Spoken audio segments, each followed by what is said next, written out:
So it's been like an entire quarter where I just haven't been posting. Yeah, guys, honestly, I've just been living my life offline, and yeah, I just didn't really film and upload and just had time to myself, and it's been pretty busy now that with the whole lockdown kind of easing here in London, things opening back up, everyone kind of wants to meet. I found that it's always Q2, like there's this cycle for like the past few years where I just don't upload because I would be at uni, I'd have exams or something. I just want like that break or that detox. But I think I kind of just want to pick things where we left off. And probably you guys want to know if I'm still trading. Yes, I'm still trading. I did actually take a little bit of a break back in April, slowly get back into it.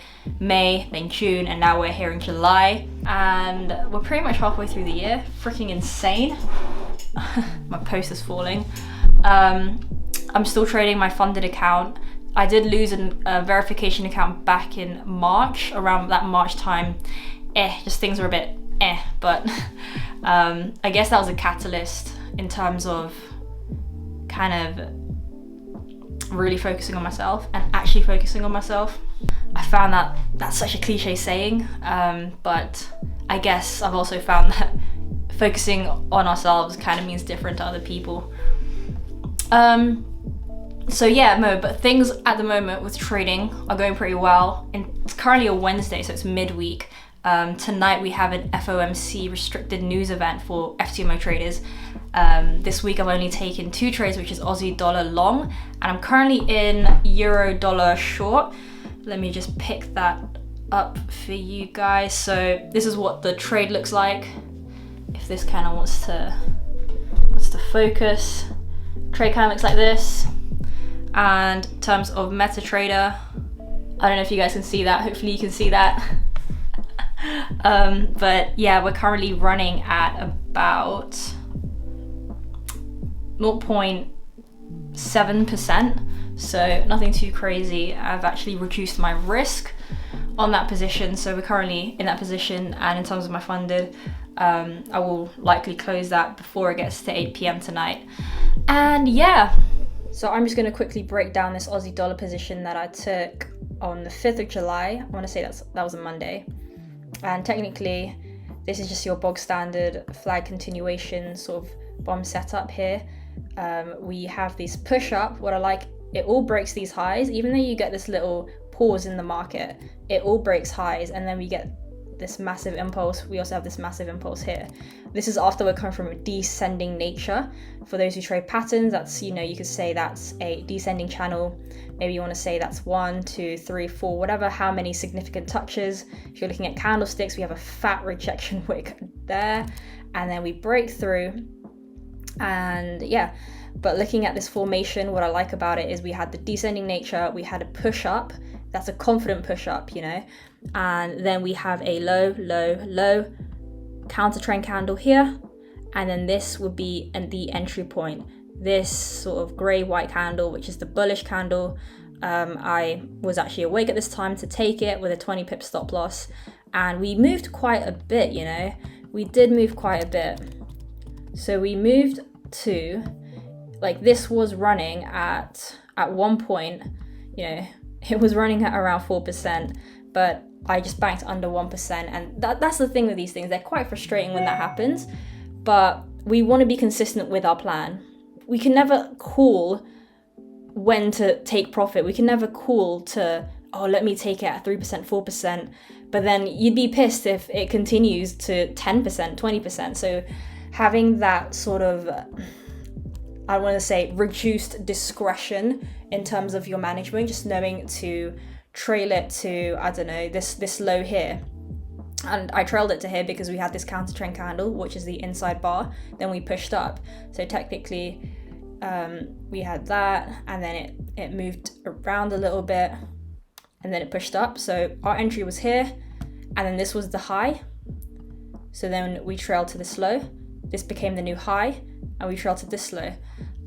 Pretty much the strategy that, like, where I'm trading or how I'm trading is basically a derivation of a strategy that I'll link below. Yes, we've had this massive push down, but it is what it is. We got into this position, and yeah, again, at the end of the day, we're all trading different styles. I mean, if you look at high time frame structure, you can be like, oh, we are in a sell market where we are making lower lows on the higher time frame. Or you can say that, you know, oh, I would have known to take profit because of this level here. And there being a pretty big wick coming in here and then having that sort of retrace 4-hour close. So it is what it is in terms of this one. This is just how I personally manage it, and it works pretty well in terms of probabilities on a large sample of data if I manage the way like this. And it literally reduces the level of emotions that I'll feel in terms of greed and fear, because I know exactly what I'm doing and when to do it. All right, so moving into my euro dollar position that I'm currently in. I'm in with these 20 pip stops, by the way, just because, again, I just look at the 1 hour time frame most of the time. Like, let's say 85% of the time looking and executing on the 1 hour time frame. Higher time frames will more likely be a confluence to my 1 hour entry. It's not going to be the other way around. So here we've had a push down and we've had ascending nature, or an ascending channel, or three touch pattern, if you want to call it that. Now I'm looking at this structure here, and basically we've had this push down.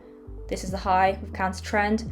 The next candle is this level here. For some reason, my broker popped it a little bit late. So there's technically two levels to take this, either as a continuation on this level, or to take it as a flag continuation at the retrace once we break this high, which would be at this bearish candle. Both are pretty much valid. Both are pretty much up to you. Currently running at around 1%. Reduced my risk to here. So we'll see how that goes, and I'll keep you guys updated. I'm gonna try to film over the next couple of days and have this up for Sunday.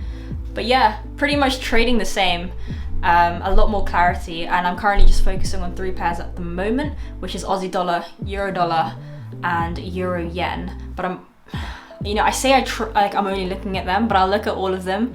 But I'd say definitely I am most confident on those 3, and pretty much Kiwi dollar, since it behaves very similarly to Aussie dollar. And I was gonna say that, like, a big reason why I wanted to come back on YouTube like eminently was because there's still scammers out there literally just using and abusing my name, and it's really annoying. So yeah, I just wanted to also make a quick sort of announcement that I'll never ask you for money. I don't have TikTok, I don't have Telegram, I have not been active on really any social media under hannahforex. There's gonna be people who actually like literally copy my name and then like all my content and then slide into people's DMs, and that is not me.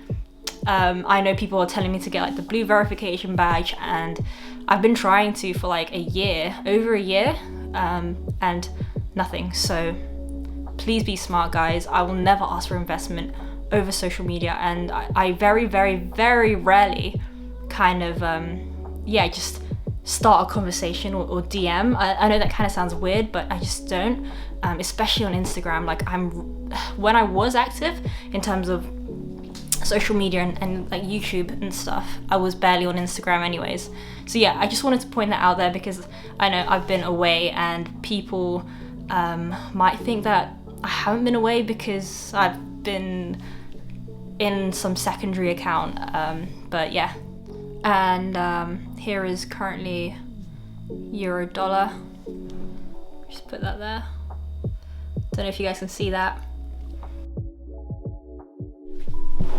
So guys, that pretty much wraps up the end of this video. I'm sorry if this is kind of all over the place, and I'm still trying to get back into talking to a camera. It feels really weird and awkward, but I'm ready to be creative. I'm ready to make videos again, and I know I kind of said that last time, but we are back at it. So I just want to say thank you so much for your patience and for all the support. And put in the comments below like how you've been, what you've been up to, what are you currently working on. Like, I want to catch up in the comments, and I'd love to hear from you guys. And yeah, like the direction of this channel, I really want it to be more laid back and chilled. I want to steer away from those serious sit down how to trade videos, and I just want to document more of my life. And I think that's what kind of motivates me to also create more, because I know that I can look back on these videos, 2 years down the line, 5 years down the line, to see what I've been up to, how I was, how my thinking was, and more importantly, how I felt at the time. So it's also just documentation, and also sprinkling some nuggets here and there, showing real life what it's really like to trade, to go through things. And I want to take you guys along with me. And I just want to say thank you again for the patience. I'm so sorry I've been away for a while, and it was just much needed, much better space and place at the moment. But yeah, thank you guys again, and I'll see you guys in the next video. A quick disclaimer, I'm going to be wearing the same outfit because I'm currently filming today for the next video that you might watch. So yeah, give the video a like if you liked it, and subscribe if you haven't already, and I'll see you guys in the next one. Take care.